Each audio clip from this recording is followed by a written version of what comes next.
Wait, am I interviewing someone today? Oh shit. Oh my god. Oh my god. What's up? It's good.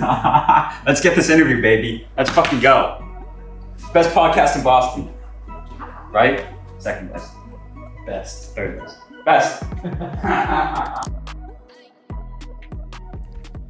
Ladies and gentlemen, this is episode 23 of The Adam Lou Show. 23. And I'm with my first repeat guest. Okay. My first repeat guest, DJ El Sid. How's it going? Sheesh. I'm good, man. Thanks for having me back. But you're the reason why I get so many of these guests. So first, shout out to you. You know, I didn't even know you were involved in the hip hop scene at first. I just interviewed you about weddings. Right, I had no idea you were a sound engineer. You worked with all these artists. I was like, oh yeah, he's a wedding DJ, blah blah. But then you introduced me to all these artists, and now you know my podcast. It's doing pretty well. You know, it's about to blow up in a couple months, I'd say. Hey, let me just say, you guys, if you're on the Adam Lou Show. It means business. Business, okay. And you're blessed. Exactly. Not just anyone can come up here, no, Adam. Not just anyone. Not just any. Oh, is that a flex quote? Oh, we might have to swap out a few words, but why? Because that's his. I just got that. But you brought a bottle of champagne. Yep, we got the white bottle for Adam here. Thank you. I was a little late, so I was gonna bring it anyway. But, shout out to Rick Ross, by the way. Yep, got the Bel Air white bottle of Rick Ross and DMG. You know, we're gonna pop the bottle. But we have a new segment. It's gonna be called Adam Lou and his guest on the couch over there. It's gonna be more casual interview, and that's where we're gonna ask more casual questions. We'll pop the bottle over there. That's a promise. Cool. But you know, I first want to start, okay? Because you give me suggestions. You're a big fan of the show. I'd say you're a fan. You're a huge fan. Okay, and you give me a lot of tips and suggestions. Like you give me like very good feedback, and I take it most of the time. Okay. Wink, wink. And but. I make it no secret that I'm targeting a big guest, a big artist. And, you know, I made that clear to you. And I want us right now to name some names of people that I should have on the show. All right, let's see. Because you know the scene more than me. You know, I'm still new to it and stuff like that. So who's out there doing stuff that I should have on the show? All right. Well, let's start with Last Days, the homie Last Days. You need to come up here. Okay.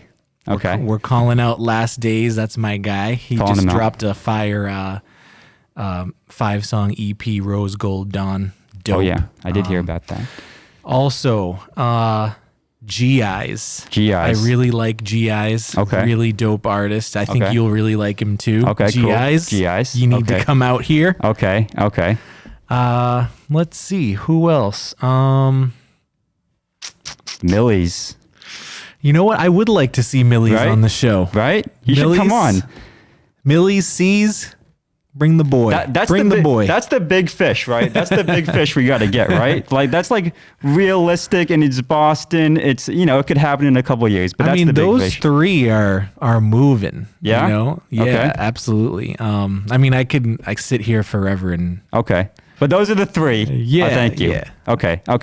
Let it be known. Those people are coming on the show in the future. Okay. Let it be known. Okay. But first, I want to talk about your involvement in like the Boston hip hop scene. How did you first get involved? And yeah, how did you first get involved in the scene? Yeah. So it was a pandemic thing at first. So I guess we'll start back. Let's start back when the pandemic hit, right? So yeah. Everything was shut down. Live stream DJing was popping. Okay. It got really old for me after a month. I wonder why. It was cool, the whole OBS phase and getting a nice webcam and trying to get followers to stick with you through your hour-long live stream. It was cool for a moment. Some DJs are still doing it. Shout outs to them. Hey, if it works for you, it works for you. But for me, I got bored. And at that time, I didn't have a studio. You've been to my studio now. It's nice. So that studio was actually a pandemic project. It wasn't even supposed to be a studio. It was just supposed to be a finished basement. Okay. But as we were doing it, it just kind of evolved into, hey, like this side of the basement should be a studio. Sure. And shout outs to Luke Yetten, one of my artists. He's been up here. Luke is not only a talented hip hop artist, he is a mason. And he does some general contracting. So Luke did 90% of that basement. 90%? Yes, I will say he did everything except the electrical. Okay, because he can't. You know, I mean, that's that's the other. Yeah. But my other boy, shout outs to Mike Leone, he did the electrical. So wow. Yeah. But yeah, Luke did the drywall. He did the paint. He did the tile. He did all of that. And the only part I really assisted with was the demolition, which was really fun because I got to tear shit down. Yeah. But so let's fast forward. So the studio got built. And Luke was actually the one that was like, hey, like, have you ever thought of making beats? And I'm like, kinda. Some people have put it in my ear. And at the time I was really like heavy into like DJ rotations in the clubs and weddings and private events, very time consuming, as you know. And I just felt like I never really had a moment to sit down and try it. And the pandemic brought that out. So I took Luke up on that. He's like, hey, we're going to do this together. He's like, let's both get Fruity Loops, the basic version, and let's both give it a shot here. So next time you see Luke, see if he still has his first beat. Because he did make one. He did. He made it on a beach. He made a beat. He made it on a beach in California. Wow. I don't know if he still has it, but so yeah, we started doing that, and it kind of was working. So I was really motivated. Like my first few beats were absolute trash. Let's be honest. I still have them. Yeah. If you're interested, I'll shoot them over. Someone can freestyle to it. But yeah, I mean, they were pretty garbage, but I kept going and I kept on like learning different things, doing like some self-teaching and YouTube University and things like that. Shout out a couple cool producers. Shout outs to Dallas Rose. Shout outs to Quality. Shadowed those guys a few times. And shout outs to Lucas Chaunch too. He was very instrumental in putting some of those things together. Also a really good producer. So at that point, I had been making a few beats. I got a few in my arsenal, right? Maybe 10, right? Maybe 10. Luke's in there with me most of the time. We actually made a few where he was playing a guitar chord, and then I was doing drums. There's a few of those still on the market, guys. Let me just say that. They're on the store. How much are they for the listeners? So you can lease any of my beats for, if you want an MP3, it's $30. If you want a wave, it's $50. If you want stems, it's a little more. If you want an exclusive, we'll talk. We'll talk. What if your name's Adam Lou? How much is it? Adam Lou, then you get them for free. Oh my God. I feel so special. Sid, thank you. No, we play Sid's beats all the time, by the way. He's a great sound engineer. And yeah, you can hear his beats at my intro, freestyling sometimes. I think we should choose a new one for the intro, by the way. I love that beat, but... Okay, which one? Damn, you're calling me out like that. I'm like, which one? Which one? I definitely have some other lit stuff, so... How about Strawberry Fields? You know what? I say yes to Strawberry Fields because no one's gonna freestyle to that. Let's just be honest. It's hyper pop. Luke, Adam, that's not my type of beat, Adam. I'm like, just Strawberry Fields. Oh no, that was funny. Okay, so that's how you got involved. You know, Luke and Lucas Conch, all of them. They were the first couple clients. They got you going and stuff like that. And like, what have you learned so far about the scene, and where do you see it going in the future? So, what I've learned is that if you don't have like a foot in the scene at all, if you're like a creator of music or a curator of anything entertainment in the city and you don't know about this scene, you're missing out on a lot. And I was missing out on a lot of perspective, a lot of good people, a lot of good talent. The talent that's out here actually pleasantly surprised me. And it exceeded my expectations. Like I knew like we had some guys bubbling, but I didn't know we had this many. And there are so many different corners of the city and the suburbs and different towns, different groups doing different things. And even from my short time in this, I've seen different circles come together. Really? And I don't know if it's because of me not taking credit, but I have personally seen on many occasions circles that have not historically associated with each other now associating, collabing, coming on people's podcasts. You feel me? Like, it's kind of cool to see it come full circle.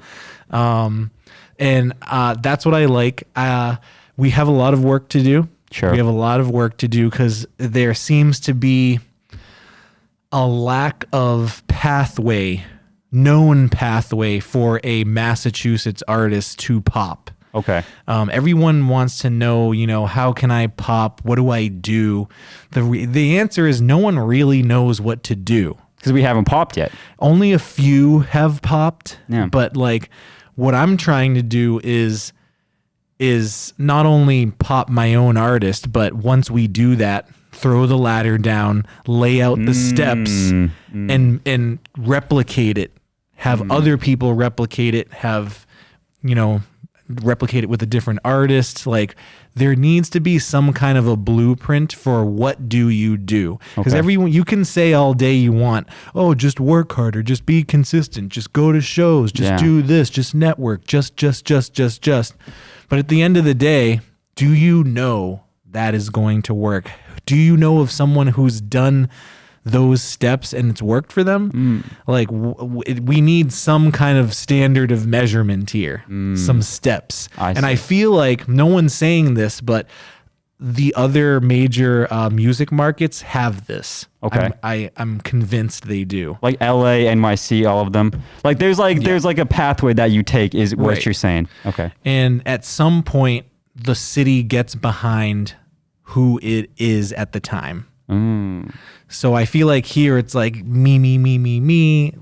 Everyone thinks it's their turn right now. You know what I mean? Okay. Where what we need to do, like other markets, is we have to kind of like eventually come together on this pathway, right? Realize whose time it is and dedicate all efforts to that person. Not saying that no one else is going to make it, right? It's just not your time, I think. Because no one in those major markets really, you don't see artists popping off by the dozens. You don't even really see 2 or 3 at the same time. It's really kind of one at a time. So then if we focus on one popping off, then they can throw down the ladder and others can pop off. Right. And we can set a standard is what you're saying. Right. But I say all that not to say don't be consistent, not to say don't do shows. Artists keep doing that. It's very key. But I think Boston and Mass we're still in discovery mode. No one has the answers. I'm sorry. Whoever you think has the answers doesn't have the answers. I don't have the answers.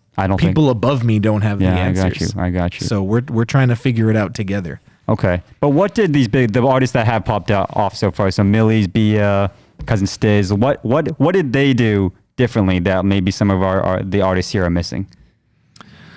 Well, it's hard to really analyze that from an outsider's perspective, because those are very different artists. You know what I mean? Fair enough. Joyner Lucas is from Worcester. Really don't know about Worcester at all. Yeah. I can't really say that I saw his climb. Millie's is someone I can say that I have met and at an earlier point. And I've seen his growth, like kind of firsthand, which has been pretty cool. Bia, not so much. Kind of heard about her, and for me, Bia kind of just went from 0 to 100, which I think is awesome. Yeah, I know. Watching Millie's growth, like, what did you learn through that maybe another artist could replicate? Is what I'm. Yeah, I mean, at the time, I think I met him back in like 2016 or 2017 when I just got on Jamn. Okay. This was back when we were in the old studio, which is in the same town, actually a building across the street from where it is right now. And he came on, really cool, had an interview with E-Double and Foreign, I think, and took some time to meet us, to play us his new record. He gathered all the DJs on the team, which I thought was really cool. And, gave us some merch, took pictures with us, did custom drops for the DJs, really cool stuff, like the right things. I think the record he was pushing at the time was called Lessons. Okay. Which was a cool record. And at that point, he had been working really hard to get the YouTube numbers up on Lessons. And so but mind you, this is like 2016, 2017, where like I feel like YouTube was like the dominant platform in terms of streaming music. This is kind of like as Spotify and Apple were like bubbling up behind it, I see. At this time, like the measurement was like get the YouTube numbers up, right now it's like get the Spotify numbers up, get the, what I mean? I got you. YouTube was the measurable. It was different times is what you're saying. Yeah. And I guess long story short, he got that record on the radio.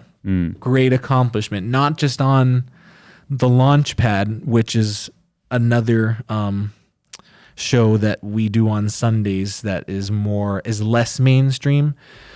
He actually got it on the mainstream rotation. Wow. Which is a big deal. I will say that's a big deal because that's when the majority of this market's listeners is tuned in. So we're talking like, I don't think mornings, but like evenings. Some weekday evenings and some late night weekends, Friday, Saturday, Sunday.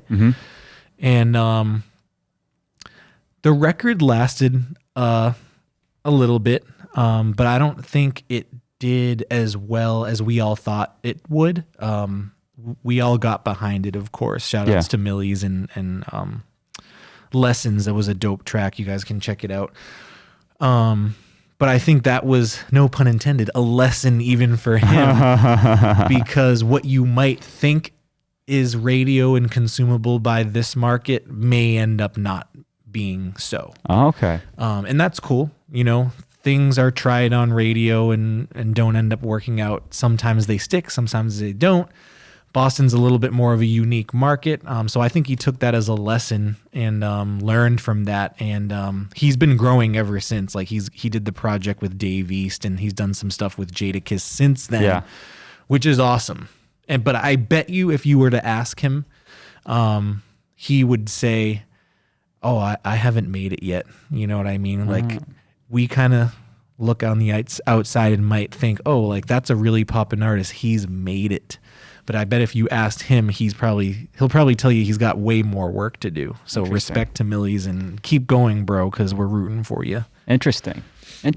Okay. And you mentioned Jamn 94.5. So tell me about how you got in that door and tell me about your experience with them. And has it helped you as a DJ? Absolutely. I mean, let's be honest. If you spin hip hop in the city, you want to be on Jammin' at some point. Maybe not permanently, but maybe you want an opportunity. You want a guest slot at some point. You want to be. That's our hometown radio station. Yeah. Like a lot of my generation, we grew up listening to Jammin' on the school bus, listening to Jam Scams and Baltazar and Ramiro and Pebbles and Melissa and then to grow up, become a DJ, and to get on that station is probably, I would say, one of my best accomplishments. It's definitely not what everyone thinks it is. It is work. It is work. You have to work hard to get the opportunity. You have to work hard to maintain the opportunity. And you have to work hard at making Jammin' and the radio work for the rest of what you're doing, because there's some perceptions out there. Well, we'll just say there's some perceptions out there about what it means to be on, right? But at the end of the day, you need to use that as a tool in your tool belt to propel other areas. Maybe like local artistry and production and engineering and shows, you name it, even down to getting certain gigs, and that's how you use it. Yeah, I try to use it every way I can. That's correct and acceptable with the big wigs. You know what I mean? Because at the end of the day, it's an office, bro. It's iHeart. You know, it's a company. But I got on in like 2016. I'll give you the short story. I don't want to bore you guys to death, but long story short, there was a Thanksgiving. Like, I think it was called like Thanksgiving Give Back to the Local DJs show. I definitely said that wrong. Sorry, pup.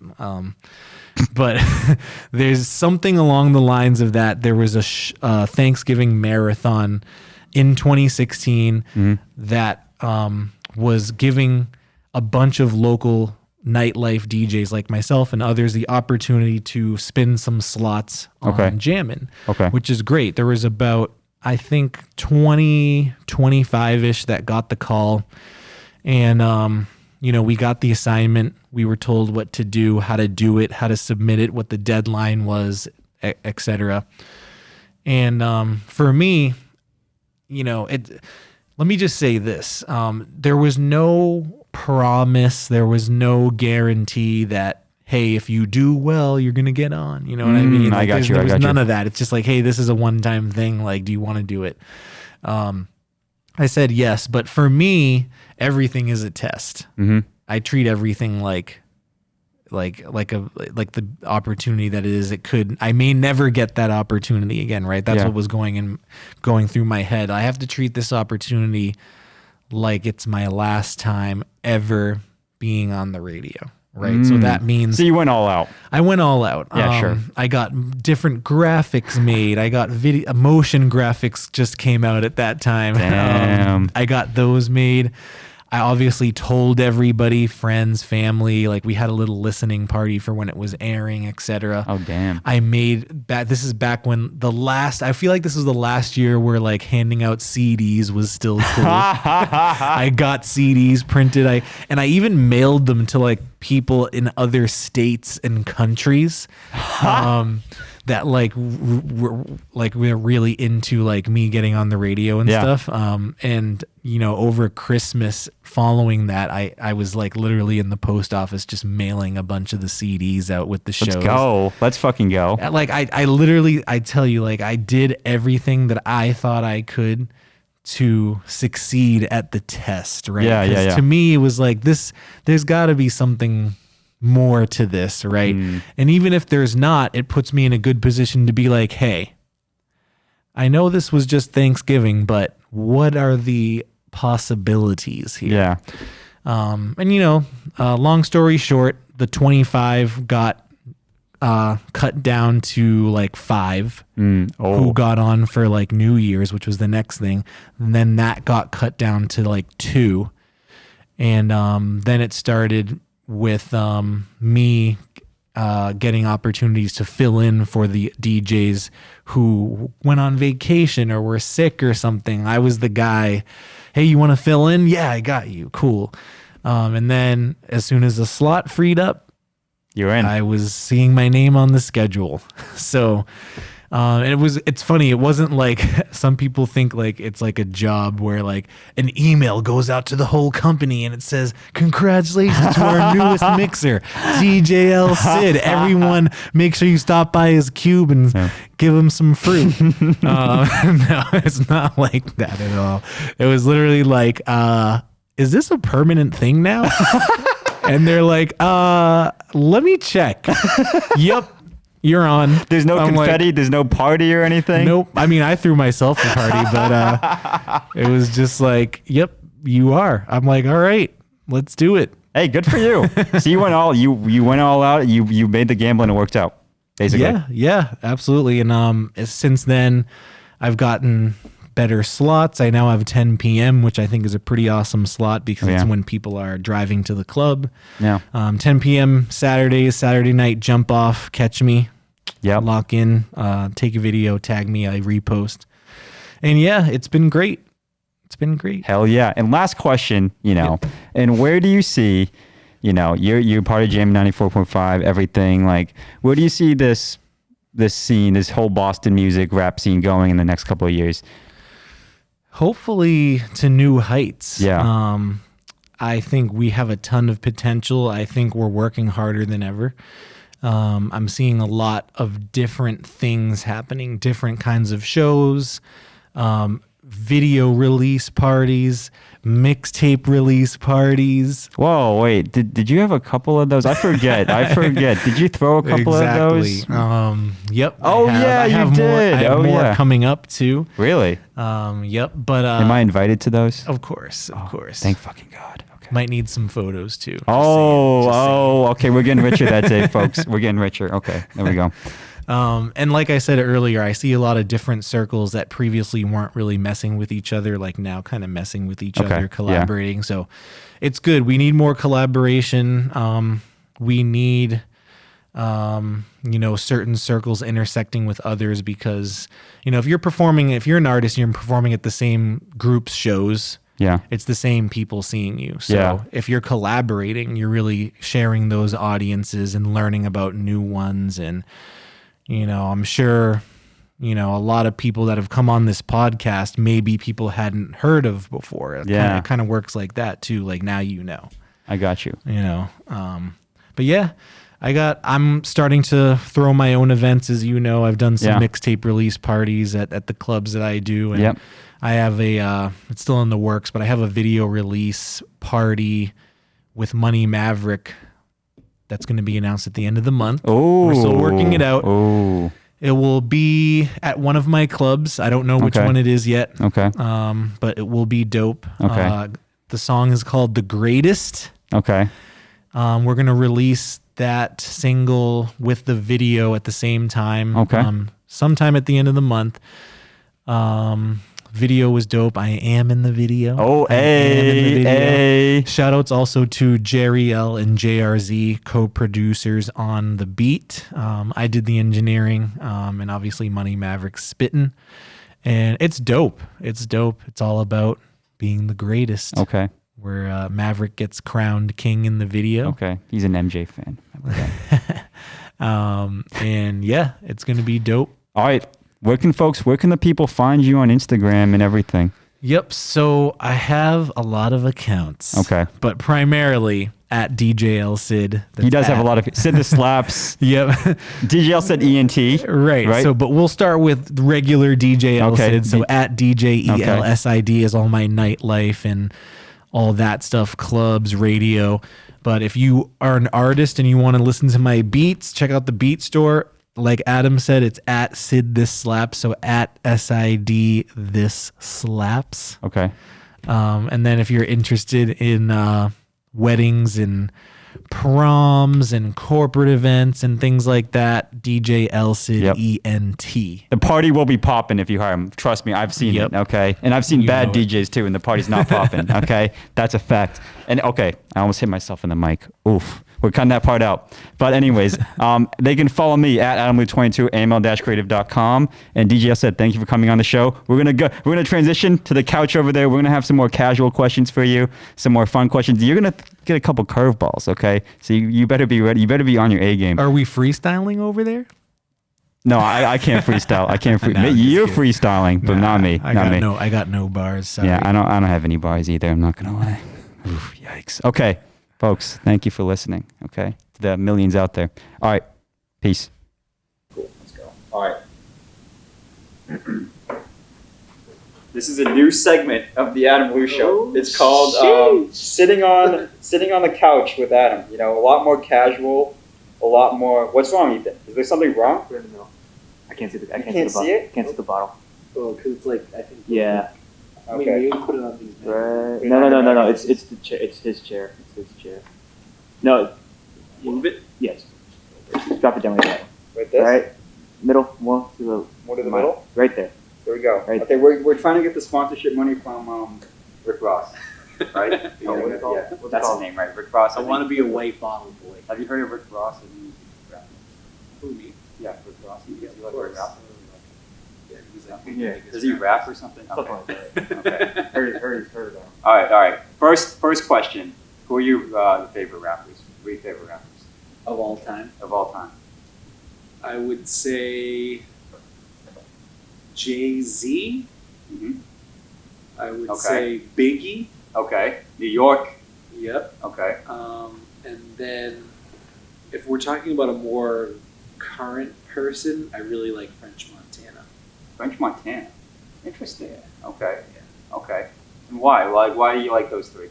So obviously Biggie for like the lyrics. Yeah, and, sure. Like The flow, the right? New York style. He pioneered a lot of what we're seeing in hip hop today. Jay-Z, I really like his rise and like his, business ethic and really like made business a cool part of music. Yeah. And then French Montana like just makes really fun music. Like sometimes he can be lyrical, and then sometimes he can have really catchy shit and like club bop and shit. So Okay, I got you. And he kind of like dabbles in like some Caribbean stuff too, which I think is cool. Wait. Okay. Switching talk. Yesterday, you had a Facebook post. You said if the Celtics had LaMelo Ball, they would sweep Milwaukee. Can you elaborate? Can you elaborate on that post, please? Correction. I said Jello Ball. Okay. Whoa! That makes it even worse, folks. That makes it 10 times worse. Oh, I missed that one. That man's not even in. That, yeah, you need to pull up. You need to explain that one away. That man isn't even in the NBA right now, brother. Well, he is in the G League. That's true. I'm not in the G League, so he's better than me. All right. So what did I mean about that? So LiAngelo Ball is one of the most underrated basketball players Really? out there right now. And he got the shit end of the stick because he stole some stupid sunglasses in China. Now, was he stupid for this? Absolutely. Should he have known it would ruin his entire career? Absolutely. Can he play basketball? Can he shoot your lights out? Can he attack the basket? Absolutely. I think if Are you an NBA scout? Are you an NBA scout? I am a big Stephen A. Smith fan. Oh my god. But I will say this: if you take out that whole China situation, he would be in the NBA with his brothers, no doubt. If he was truly as good as you think, he wouldn't be in the G League like a bum. Well, the thing is, right now, the whole reason he had to take that path was because he got kind of like kicked out of college. Oh, did he? So like he had to go overseas and like try playing in different countries, and then his dad started his own league. Oh, and then that flopped, and then I didn't know you were such a fan of the Balls. Do you watch the reality show? I watched the reality show. I watched almost every episode. I think they're all talented. I am LaMelo's the best one. LaMelo is the best one. LeVar predicted that. Lonzo, he needs some work. But put all three of them on a team. Put all three of them on the Celtics. We go to the championship. No ifs, ands, or buts. Oh yeah, with LaMelo, sure, he's unbelievable. The other two, they're zero with shoes. But if you've seen the show, right, the chemistry they had as brothers on the same team in high school was just unreal. It was unreal. So it's like your Kardashian Balls. It's like, is it? Are they like the male version of the Kardashians? Maybe not in terms of that subject, but. I mean, they're a family. But like I was saying, someone needs to sign Jello Ball to an NBA team, not just a G League team. The Celtics have had many opportunities. Tatum could use the help. Just saying. Jello Ball gets in there on the starting lineup. We sweep the Bucks. I don't think they don't win one game with Jello on the Celtics. I don't think he sniffs the rotation, my man. I don't think he sniffs a single minute of NBA basketball if he's on the team. Okay, switching topics. Okay, we're gonna go top three. Who are your three? Do you have favorite DJs that you look up to? Do you have any? Actually, I do. Yeah. Actually, I do. Just of all time. Yeah. Give me three. Yeah, of all time. All right, so we gotta say Jazzy Jeff. I know it's cliche. Jazzy Jeff. Turntablism. Obviously, he's a master at turntablism. So Jazzy Jeff. I don't know Jazzy Jeff. Yeah, he comes to Boston sometimes. I think they book him at like the Grand sometimes. Really? All the DJs go and nerd out. So definitely check that out. Are you okay? Yeah, I'm cool. All right. Call it emergency. No, we're good. Jazzy Jeff. Okay. And then who else? I really like Kid Capri. Kid Capri's dope. different kind of turntablism, I would say. Okay. More party rocking. Okay. Rocked vinyl, did really impressive stuff. But then if we say local, right? I mean, one of my biggest mentors was DJ Hectic. So shout out to DJ Hectic. 235 Entertainment opened a lot of doors for me.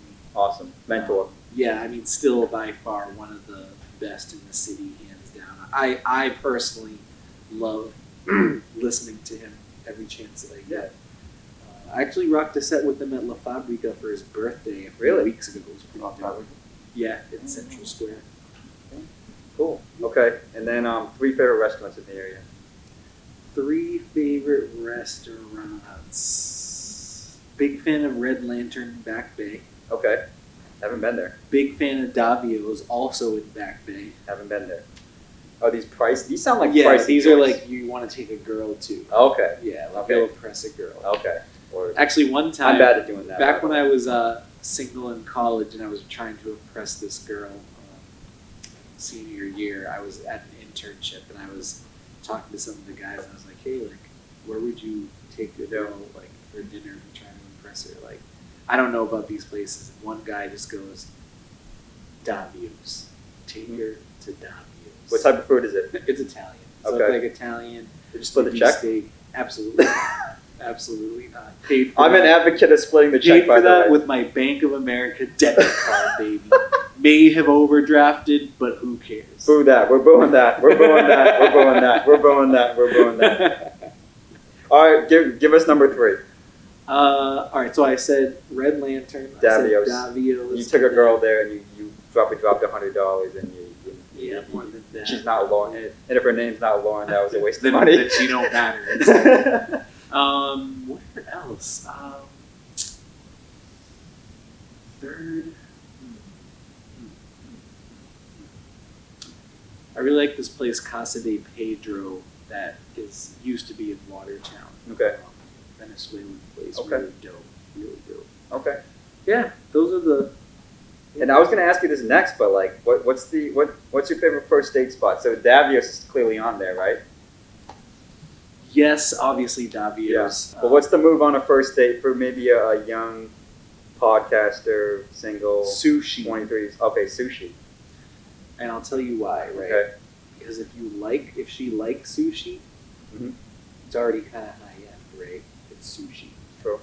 And sushi's just fun. If she doesn't like sushi, well, I wouldn't say if she doesn't like sushi. If she's never had sushi, it's a learning experience. You're taking her out, you're teaching her something. And that in itself, like that's actually how Lauren and I started. I took her to a really good sushi spot. She had never had it before. Which one? It's called Dakinyama in Lexington. It's my 10 out of 10 in the area. Actually, that should have been on my top 3. Sorry. Dakinyama? Sorry, guys. I'd love to try it out. Dakinyama, best sushi Ethan's looking in it the up right area. now. Ethan's looking it up right It now. is absolute fire. Okay. It is my 10 out of 10. 10 out of 10. 10 out of 10. The freshness, the vibe. Damn. It's awesome. So I would take this girl here, then at the end of the night, check comes, we split it. Nope. We split it. We split the tip. She drives home in her car. I drove home in you mine. split it, and then you offer her a free photo shoot after. Yo, you already know this, bro. I don't do shit for free. Let that be known. I don't do shit for free. I don't But care. if you want the girl. Bro. I'm an advocate for equal rights. Okay. I'm an advocate. That's all I'm gonna say. Okay. Shout out to equality, by the way. Okay, but that's your Shout out to that's your equality, first you know date what's move. up. Yeah. At the Adam Lou Show, we support equality here. Okay, but let that be known. Okay, but so that's your first date move, the sushi. Okay, that sounds pretty cool. Okay. And then take her for ice cream right after. Oh yeah. All right. I can maybe pay for that. Okay. Wow. I don't know if there's any hope for you, bro. Whoa, what are you saying? Whoa! You're probably right. I'm not gonna lie. You're probably right. Okay. New game now. Okay. You have to pick. I'm gonna give you 2 people. Okay. All right. You have to kill one of them. You have to kill. Okay. You have to choose one to kill. Okay. Are you ready? All right. Okay. I have a juicy one. All right. All right. Hike or Luke? Which one? Which one am I killing? Yeah, which one are you killing? Can't answer that. I'm gonna Correct pour answer. up instead. Correct answer. Okay, fine. Fair enough. Okay. Thank you, sir. How about we'll do some more. How about Rick Ross, who's right here. So those to Rick Ross and Smoke Bulger. Yeah. DMG. Wait. Oh yeah. Okay. Rick Ross or Smoke Bulger? Which one? I mean, it would probably have to be Ross because I haven't met him. Fair enough. And Wow. Smoke Bulger's my guy. Okay. Well, there you go. There you go. We gotta work. There you go. Okay. This game is horrible. I'm not gonna lie. This was an idea I had cooked up late some night. It's not really going too well right now. Okay, folks. I'm sorry. I'm not a good host of the show. But anyways, okay. Top 3 favorite movies. All right, we're gonna go with Star Wars. Which one? Empire Strikes Back. Okay. Good answer. We are gonna go with Rocky 4 with the Russian. Okay. Favorite one. Okay. We are going to go with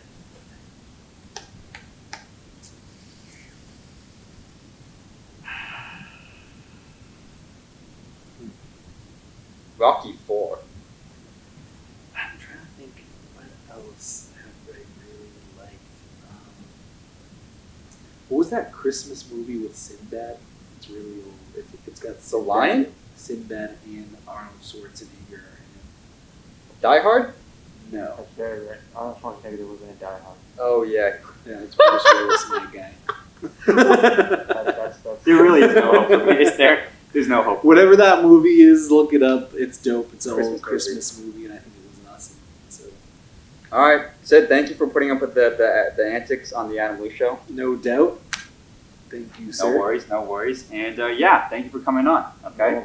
Ladies, don't go out. You're gonna end up splitting the check. Okay. There's nothing wrong with that, folks. There's nothing wrong with that. Okay. The money's tight as a photographer. The equipment's expensive. All right. Thank you for coming on. And can you take that comment back actually real quick? Ladies, go out with that. Thank you. Okay. Thank you. Thank you, brother. No doubt. All right. Cool. Then we'll do the quick photo shoot and then.